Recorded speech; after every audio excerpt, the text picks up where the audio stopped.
Hi everybody, this is Chloe Hudson with World Peace Projects, and thank you for joining me.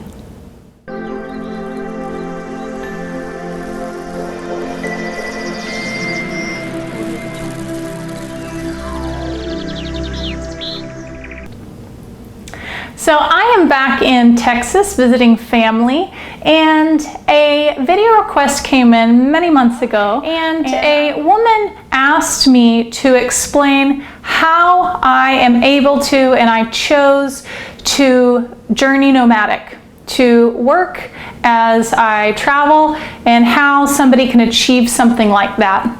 Now, I love this topic because being from the USA, I have found that our culture is indoctrinated, is shielded from traveling. We have a very different outlook of this compared to other, what I'm going to call developed countries. Let's put it this way, because regardless of one's perspective and desires to journey, many countries, many developing countries simply do not have the feasibility, which is very unfortunate. And I am aware that I am extremely privileged to have the opportunity to venture and journey. And traveling, par none. First thing I have learned from traveling is that it has humbled me out. And that is something that I absolutely love about traveling, is the humility factor. Now, I've been blessed because my mother has been a lifetime career travel agent. So I have always traveled my whole life. We've been journeying way back before 9/11. We had a really cushy, travel agents were given free trips. The hotels and the resorts asked them, please come, stay for free, review us, suggest us to your clients. And the airlines offered free standby first class to travel agents and family. I sure wish I was older when that had happened. But when I was younger, I journeyed a lot, and for a U.S. citizen, I am well traveled. Now, I say U.S. citizen because once you start traveling, for those of you who have not had the opportunity to travel outside of the U.S. often and get to other countries, you see very quickly that the whole world that has access and financial means to travel is traveling. They're traveling everywhere. They're traveling all the time. The U.S.A. is possibly one of the only developed countries that only offers a measly week a year vacation. This is asinine. This is ridiculous. This is shocking and laughed at by many other countries in the world. I believe the average is 3 to 6 weeks, and it is mandatory that they take it. So please don't feel guilty when it comes time to taking your allotted week vacation, because it's a whole part of the matrix. USA is taught not to learn second languages, third languages. They're taught, you're not safe, don't travel, don't venture, it's not okay. Other cultures, ooh, they're bad, they're dangerous, all of these things. There's a huge guilt piece around working 40 hours a week and then taking your vacation time, even taking your sick days. It's all BS. The reason we exist on this planet is to experience, is to adventure, go live, do your thing. And something that I want to impart in the way that I traveled, because I traveled this last trip, this stint that lasted for me 8 months, and I'm not finished. I'm back in the US. I'm still hopping around, but I'm going to go back internationally, in a handful of months or whenever it is. Now, I did not travel in the way that I went to hotels, I flew everywhere, I ate out every night, I did Airbnbs, I did hostels, I did rentals that I could afford, and I cooked as much as I could. We ate out plenty. I didn't have to scrape by any means because I'm working, but I still kept up with the way of living, kind of the middle income from our U.S. standards level abroad. Now, my dollars stretch so much further. Let me tell you this. So for those of you that believe that traveling is more expensive than how much you're paying currently in your life and your situation, it's very possible that that's absolutely inaccurate. Now, it depends on where you live, it depends on your situation, how much you're paying out, but I have very specifically designed my life for a long time to not have bills. I had the least amount of bills possible. I never had a brand new car. I never had car payments. I always purchased an older car and would pay to get it fixed when need be. The only bills I ever had was my rent and my phone bill, and then let's say like if I have a Pandora subscription or something like that. And I did that strategically because I didn't want to get tied down by any tethers, any cords, so because I always knew I want to travel. The hardest part was me getting the balls to launch myself and just do it. That took a lot of years. I knew I wanted to do this over 10 years ago, but for whatever reason, maybe because I didn't feel my business was strong enough with my monthly income, I just had fear around it. Whatever it was, I wasn't ready. And when I was ready, it felt like the most natural decision I could possibly make. There was no other choice. And that's important because it can be very scary, especially if we've been trained and taught that it's not okay, it's unheard of, it's dangerous out there, especially if you're, a single female that wants to go journeying on her own. Yeah, it's a little bit more intimidating, but there's so many women doing it. It's amazing. And when you get out there and you start journeying, you meet every culture, first of all, and many of them, depending on where you're journeying, if you're going to locations where there's a lot of U.S. citizens that journey there, such as Mexico, Costa Rica, the Bahamas, places like this, you're going to run into a lot of other U.S. citizens, not only U.S. citizens, but you're going to run into a lot of U.S. citizens that, again, are only there for their week or 2-week vacation.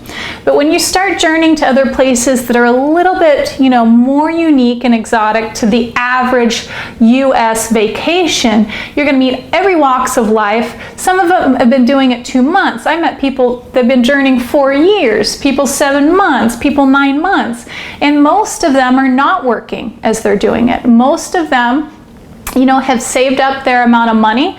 They know that they can travel on this budget daily, and they're allotting 9 months and they're journeying, and then they're going to go back and they're going to start school up again, or they're going to get a new job, or they're going to resume their job, whatever it is. It's very common with a lot of cultures in the world. And if you do it in a specific way, such as stay at hostels, you meet so many people. You meet wonderful friends. There's all sorts of events. And you can do it in a very particular way because you want to design the way you journey. Now, another thing, this round of traveling, I did Latin America. I started in South America. I headed to Central. We cut it short before I got back, towards the rest of Central America. I ended in Costa Rica. But my intention was to make it all the way back north to the U.S., but, I'll do it again another time. But anyway, you learn really quickly, first of all, it's not affordable and not efficient. A lot of the times to fly everywhere.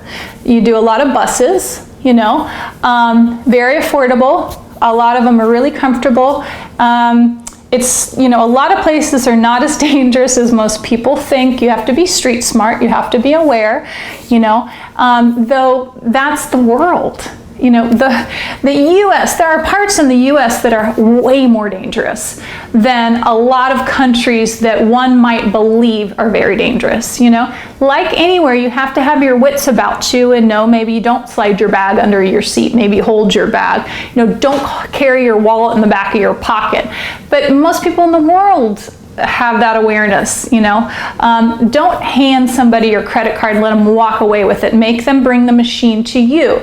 Things like this, you learn things, okay? So everybody's doing it. A lot of people are traveling for a really long time, all walks of life, all ages.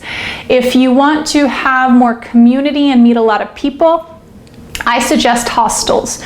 You can find any type of hostel you desire. You can have a party hostel. If you want to go binge and get drunk every night, there's plenty of those. If you want to be quiet and have stay in a hostel, which is more like a B&B, they work with a certain age group. Like, let's say you're in your 40s to 50s, 50s to 60s. There's lots of different accommodations for your age group and your desires. And what's great about hostels is a lot of them are small accommodations. They're, you got to read your reviews. They're very clean. A lot of them are lovely. They're really cute. They have, a lot of them have phenomenal food. But the most important piece, in my opinion, in regard to hostels is they create a sense of community. So unlike a hotel that can be very separate and isolated, and also you might not have access to a kitchen in a hotel, a hostel can offer you a kitchen, community sense, interaction with people, especially if you're traveling alone. A lot of people that are traveling alone often come together to do dinners together. Maybe they take trips together. I met tons of people that met and kept traveling together for a certain leg of time because they were traveling by themselves and they enjoyed each other's company. Easy peasy, okay? Now, in regard to working remote and traveling, most people still do not have the opportunity to do this. So I know I'm very fortunate, and I have designed my life very specifically like this. Before I knew how I was going to make my money, I knew that I wanted to do it remote. Thanks to my mother and the design of her life, she has the type of career where she can work remote, and her career is in travel. So I grew up with this mentality. And I'm very blessed and fortunate to have had this belief system instilled into me at a very young age, because I knew it was always possible and it was very comfortable for me. And so because of that, I knew it's doable. I'm not a tech person. That's a huge way to do it. Most virtual nomads are tech savvy. So you might already have the type of job where you can work remote and it's feasible. You just need a Wi-Fi connection. Boom, you got it. And so I knew before I started doing healing full-time that I wanted to travel, and I always gravitated towards careers that I could travel. I was a massage therapist for 8 years. I was service industry for 12 years. I was always a girl Friday. Before, when I was young in my 20s, I had 2 to 3 jobs. Because I like to mix it up. I still worked under 40 hours a week, but I like to have change and hop around and do different things. And I kept myself free and clear of bills, of debt, even credit cards. I am not somebody that I don't have credit cards. I'm not saying that is a wise decision for everybody by any means, though it serves me. I've designed my life particularly through this. And it has been very challenging for me journeying to make sure I had strong Wi-Fi. You can always find Wi-Fi, but if you're doing what I'm doing, if you're using YouTube as a phenomenal platform to bring in clientele and your income, then you need to have Wi-Fi strong enough to be able to load a 10-minute video. I'll have you know, I had many times where it took me 78 hours to load a video of 10 minutes. So if any of you have ever wondered, why is Chloe having a gap? We haven't seen her in a week or whatever. It might be because I tried over and over and over for 8 days straight to load a 10-minute video, and it would just fail because the Wi-Fi wasn't sufficient. I have a very unique way of working, and because my work is spiritual and meditative, I require silence. I did not realize until this round of traveling that it's very unique to find silence. I don't mean just kind of quiet, but I need silence because it's meditation. Anybody who's had a session with me, we go into a meditation, and it might jolt you if a dog barks or if you hear a lawnmower. These little everyday life things are insignificant if you're just typing away on the computer and you just want to focus. But when you're in a healing space and astral projecting, it's very apparent. And so that was a challenge, okay? I didn't tell my clients, but there was one place I was in for Peru for quite a while where the owner of the Airbnb that we rented for a whole month did not tell me, I prepaid, that there was construction happening right next door. So I had to barricade myself in the bathroom, no joke, okay, in the bathroom, and I stuffed pillows and suitcases and all sorts of stuff to create a sound barrier to be able to do my healings in a way that was silent for my clients. Now, that was not awesome, but sometimes you gotta adapt, okay? And, you know, I wouldn't do it the same in that way. I wouldn't book a whole month at a time unless I knew I loved the place already. It's often cheaper to book a couple days, get there, check it out, go visit the locations, and walk in, and you might learn that their cost face-to-face is a fraction of the price of what you're seeing online, especially if you're using a USA-based server, Wi-Fi. It's way cheaper. You know, things like this. So you start learning like this. But the main thing is that it's not difficult. The scariest piece about it is that initial go, right? And people in your life might say, oh my God, what are you going to do? It's dangerous. It's ludicrous. It's not wise. You know, you're a woman alone, whatever. Don't listen to them, because as soon as you get there, you're going to realize, you're going to see how many people are around you doing exactly what you've been doing. They've been doing it for a really long time. You'll have a support, you'll have community, you're going to meet wonderful people, have all sorts of experiences, and very quickly you'll get comfortable with it and see that it's the same as learning anything new and trying anything new. After you've been doing it for a while, you see, oh, okay, it's not such a big deal. And I absolutely, the way I traveled through those countries, I was traveling through developing countries, I absolutely spent less money than I had been spending where I was currently living in Santa Cruz, California. Mind you, the rent is exorbitant in Santa Cruz, and California food, I'm a vegetarian, is ridiculously expensive. So I cut my costs more than in half for many months because of that. It might not be the same for you if you live in the Midwest. Maybe you have fabulous deals and very affordable rent and all of these things. Though you still save money, it's still cheaper in a lot of countries. And if you're not flying everywhere and booking hotels everywhere, you know, and you're cooking, it's wonderful. And you have all sorts of experiences. So please do not feel like it's unsafe, it's dangerous, it's a stupid idea, you know, you could never do it, even though it's your goal or your dream, it's so far out there. No. When you come back, I promise you, very little has changed. Okay? I have been traveling my whole life, I have been moving around my whole life, and always, always, always, wherever I go back to that I was, it's almost always the same. There might be new infrastructure, you know, they might have put up new buildings or whatever, but most normally the people are still doing the same stuff. You know, you can go right back into your patterns and your routines, lickety-split, like nothing's changed. So you can always go back, all right? Now, if you need to do it with a savings, then you know, gather up your bulk of savings, be wise, assume you're going to spend more than you're planning on, and if you don't, then great, you got a bulk of money, and make sure you have that cushion and that support system if something happens.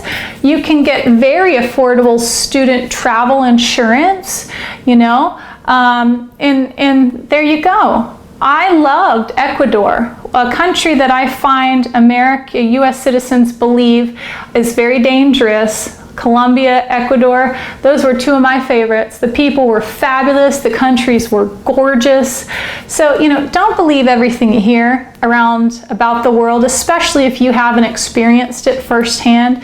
You are fed a lot of information for very specific agendas and very specific ways, and you are absolutely living in a bubble if you live in the USA, if you live in Europe, even though Europe has a lot more expansiveness, worldly connection in a lot of ways. And we're also one of the only countries in the world that does not absolutely have a second language. Most of the people in this country that have a second language are immigrants. Their second language is English, So be prepared to feel a little bit ignorant when you go traveling if you are a U.S. citizen because of that. But that's okay, because you're expanding out, you're efforting, you're trying, and you're going to see so quickly that most of the world navigates this way, and it's fabulous and it's wonderful. And I hope everybody lets themselves take the opportunity if they have that advantage, because you're going to see as well, a lot of countries are not allowed to leave. A lot of people will never be gifted or granted a visa to leave their country, which is extremely unfortunate. So, you're a privileged U.S. citizen no matter your circumstances. You can take advantage of a lot that you have on offer, and the best way to get out of, your pity party and see that there's so much more going on is to get out there and experience it firsthand. The U.S. has some really interesting things about it. We are very privileged in a lot of ways. We're offered and afforded a lot of success and abundance, even if we are in poverty. It's, in general, like if you're on the poverty line, I'm not saying if you're destitute. If you're in a situation in the U.S. where you are not fed, you don't have a place to use the bathroom every day, and you can't have access to potable water, then I am not speaking about this. But in general, if you are living in poverty in the U.S.A., you have it 1,000 times better than the destitute, impoverished people of the world. And that is something that I think everybody needs to see, because a lot of this world, unfortunately, is living in squalor, and it is a direct outcome of how backwards we are and how little we know and how little we come together to assist and help each other and share and spread the wealth. So anyway, challenge yourself to get out there. If you want to do it, go for it. I support you. There's so many resources. There's always somebody who has done what you want to do, and they were probably happy to blog about it and give you exact details step by step of how to do it. Okay?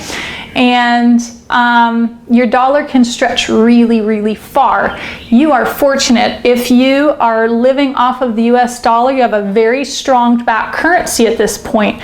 And I would suggest you take advantage of it now, in case the financial reset is coming pretty soon and the dollar loses its value comparatively of what it is now.